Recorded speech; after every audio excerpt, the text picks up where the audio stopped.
Hello everyone and welcome to another episode of Ask Dr. Bob. We have some tremendous questions today. Someone wanted to know that they have inflammation in their body, their gut is still inflamed, and they wanted to know what else they could do.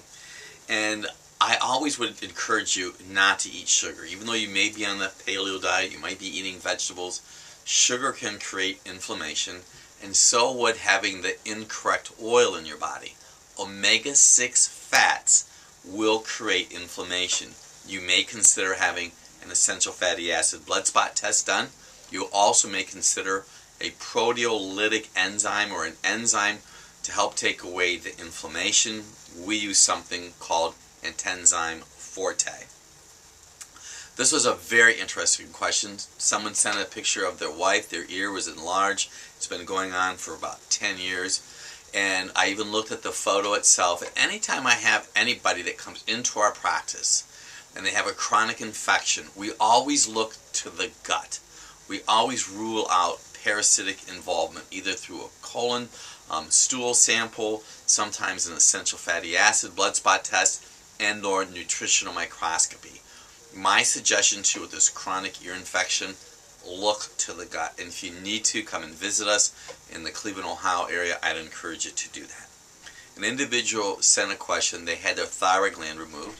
They were placed on Synthroid, a thyroid medication, and wanted to know what they could do besides that. I've listened to many different CDs and information in regard to this particular concern. You would be wise to stay on the thyroid medication.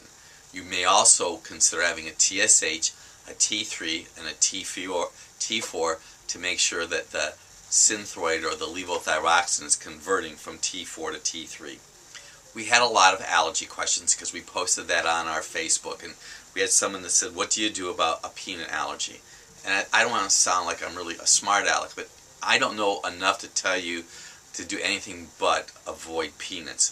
For all of you that had a lot of questions about foods, there is a tremendous book. There's a gentleman that his name is Dr. Lepore, and he wrote a book, The Ultimate Healing System. I'd encourage you to get that book. There's some pages in there about antidotes that'll help you. There's a variety of people that had questions, including fruits bothering them, pineapples, bananas, avocados. I also know that individuals that have airborne allergy issues, like pollen and ragweed, those individuals tend to have more what I see a digestive problem.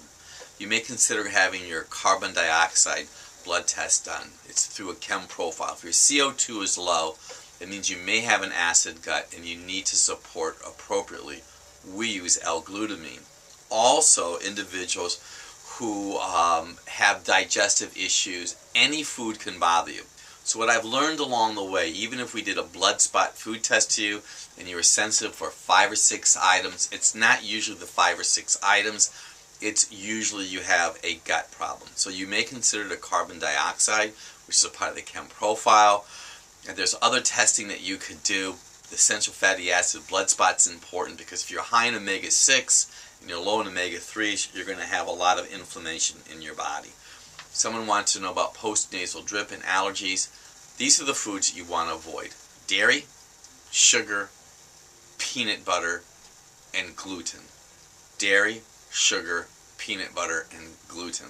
And I'm chuckling right now because I was thinking the other day, any type of donut that has a chocolate covering or peanut butter on it, you do not want it in your body.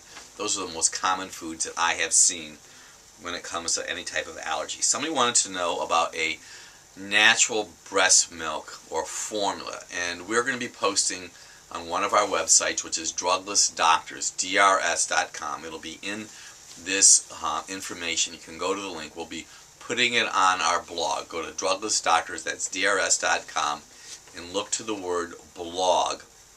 We will have that posted for you.